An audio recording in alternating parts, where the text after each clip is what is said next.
ngasi matam amso hauki madudi smartphone ase laktangai da hojikti smartphone ase colorful makal matel gi smartphone ni lakle se hojikti 12GB 1 terabyte ki fawda lakpe osilakle aduk ki matik hojik noma ki advance osilakli colorful aduk camera aduk pixel ki battery aduk ki 6500 tagi hojik 7000 gi 2026 obudadi 10000 mAh better fawda haplaklani aduk matungda 512GB ki smartphone asina khwai maktagi hena pikpa oiraklagani masida 1 terabyte kra haplay aurani sini adu matamam hauki ngasidagi chahi manga taruk mamang fawda aikoina pairammise Nokia ki mobile to 1100 ki 1200 ki mobile to madugi du battery arakta matamda made keypad chi arakta matamda mobile sim sinarami adu hojik ki matam sida mobile ase amna siningba ma anauba mana khajik tang hena masida eikhoi GB henba ama henba adu arute madu amuk lining book mobile ase kaisu tawda su change tawning ba amagi wakhal laikle isada apawa mobile paire ba chatliba madu gi tu pamlakta ba adu amagi khutta leibedo madu lining ba masigi eikhoi da noksit ama chukre masi addict type amani mi khuding gi nate mase mi khara dilai especially ba ki makhuta paire mobile do phana atopa phama lakpa da ka lining ba masi nisha gum nai addict ama oina tawbase masi hojik matam da yam chatna resini aduna masi punma sai isada gi oige oirakpa nate adubu smartphone company sing asigi strategy makoi gi market policy amasu lei maldi anu mobile phaja mobile puthok laga eikhoi gi kok asida changhan kiba eikhoi gi psychology asida sanahan ba adugo pot amani aduna hojik wahang ama lakle maldi nahak na paire smartphone do nangi mathau tabadagi leibra natraga market tagi pressure makalak mihoba amadi apamba pokhalaga madudagi leibra haibase wahangni maram de hojik smartphone ama puthor khroy matungda masida youtuber kayana review tawkhriba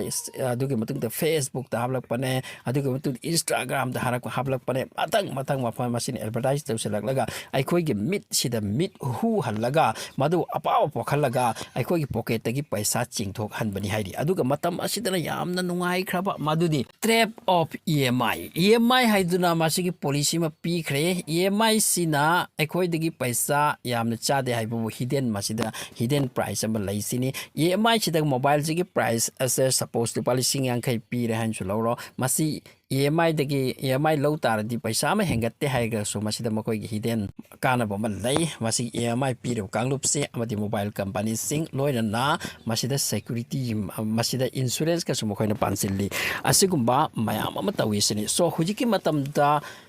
smartphone companies Apple वगैरह Samsung वगैरह Vivo वगैरह नत्रगा any type की smartphone companies सिंग ओइसनो मखोय असिगी Coke same Coke नि मखोय थातरि से मासिना market ता फजबा mobile से पुथोलगा अदुगा हदकी चाही सिदा पुथोखि मोबाइल से मतंगी चाही द सुमदै खजिक अपग्रेड तौदना पुथोरकनी अदुपु मदुगी मोबाइल दुगी मनुंगदा चेंज ति थोइना लाक्तबा अदुपु मदुगी लुक अमा मसे उहल्लगा अखोयगी माइंड असिदा सानबनी सिनी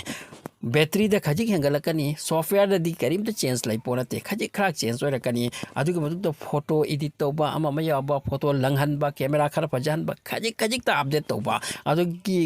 getup look असिदि yam पिरगा अखोय Coke असिदा ngawhallaga pairamba chahi mata chahi ani ta phajariba mobile ase madugi poching du thorak matamda chahi kaya phakraba mati tallaba du mobile am oheli asum haina akhoi na tanjari paisa se akhoi pocket gi EMI gi thoda natraga cash ki thoda makhoi na si chingthokpa gi lamakte yam kanna hojik sanare sini basigi wafam se hojik news ke ata nainaba ke ata nainari maldi akhoi na tawri si chumbra haiduna isai khuta pocket ta mobile laina atopa model amaki lakpa matamda masi hekka laining bo pok lipa aduga isagi paisa laiba laitaba yengdra EMI na masibu laibagi tawriba masi akhoi se hojik phajana langda thukre smartphone company singi langda thukre sini aduga smartphone company singi paisa after paisa billion after billion saba maramdi makhoi di hojik karama inda tawraga langa thuan ba yai habase makhoi khangkre ukre masini masi post marketing ki trap ta akhoi se tare sini hojik matam se aduga India dana hena khit sanabi helisini smartphone ki companies sing ase maramdi India macha sing ase kharasu straight type ki oiba aduga yamna ano ba how sem pamba ahan bagi oina khar pamba adugi matung ahan bagi how bagi hekta phanglu basi da ngaw ba aduga type ki khar oijat ni aduga sum su hai hojik smartphone companies sing ase except iPhone atop companies sing ase masida specific companies ampo hire madi India da maru oina tawrise masi mkhoi eikhoi software update to ba hina leiri sini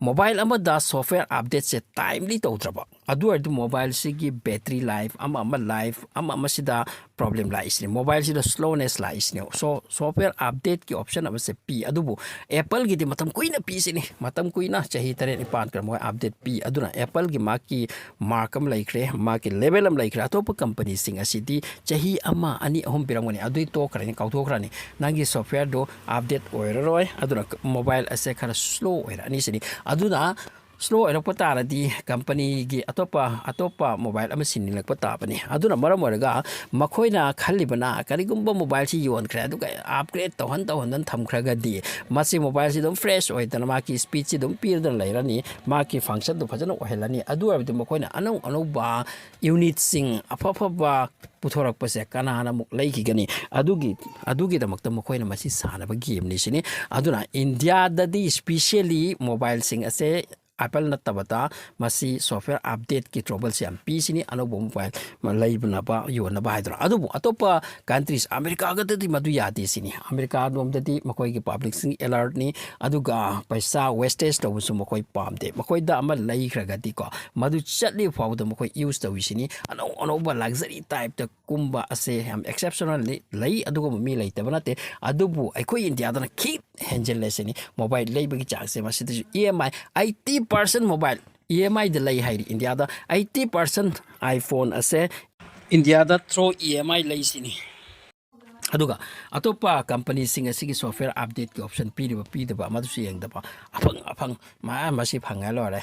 as mark so mo pura kredra masi lang thokro amasi lode ade EMI de lore kai ko tha do living ani hum piba hardly asing hum piba pira lore kai adugumba type the mentality si changkhre sini aduna market asi amna nungai na smartphone company sing asini India si tawre masi push marketing ka wena sa han so mention tawribani aduna hojik mobile ase eikhoi na aigi mobile yadi haina leiba ki matang oiraktre yadi haina leibdu natre eikhoi da bound to holaga arang fajan ba madu GB or bani madu camera du am phara bani madu ni atani asigumbo wafam kaya sida eikhoi si interest toraga masida loop place ni isa muksu loop le isa so mobile si ano bolo si am pang bom to selectly ai su masigi lang ki thura mana atopa kana hasid su lang thura bani aduna masida ki kram hingani masini huwa makto